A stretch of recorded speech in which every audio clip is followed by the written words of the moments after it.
আসসালামু আলাইকুম। সবাই কেমন আছেন? আলহামদুলিল্লাহ, আমরা ভালো আছি। এতদিন তো মুরগি দেখাইলাম, আজকে কোয়েল পাখি দেখাবো। এই যে কোয়েল পাখি, 12 পিস কোয়েল পাখি আনছি। আমাদের এই খাঁচাটায় কোয়েল পাখি পালার জন্য কোয়েল পাখি আনছি।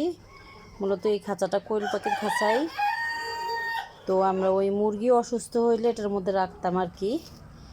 এখন অন্য ব্যবস্থা করব, আর এটার মধ্যে আমরা এই খাঁচাটার মধ্যে কোয়েল পাখি পালবো। সেই জন্য এই যে কোয়েল পাখি আনছি। সবাই দোয়া করবেন আমাদের জন্য। এই যে পানি খাবার দেওয়া আছে, দেখেন কিভাবে বসে রয়েছে, মনে হয় কি শীত লাগতেছে, দেখছেন অবস্থা। আবার মেশিনে কোয়েল পাখির ডিম দিয়ে দিছি, ওগুলো ফুটলে আপনাদেরকে দেখাবো। টাইগারের ডিম দিছি, দেশি মুরগির ডিম দিছি, কোয়েল পাখির ডিম দিছি, ফার্মের ডিম দিছি। এবার ব্যাসে 6 তারিখে ফুটবো, সবাই দোয়া করবেন। আর জিরু বাচ্চা যারা নিতে চান, অরিজিনাল মিশরীয় ফার্মি জিরু বাচ্চা যারা নিতে চান অবশ্যই যোগাযোগ করবেন। 6 তারিখ ফুটবে। আসসালামু আলাইকুম।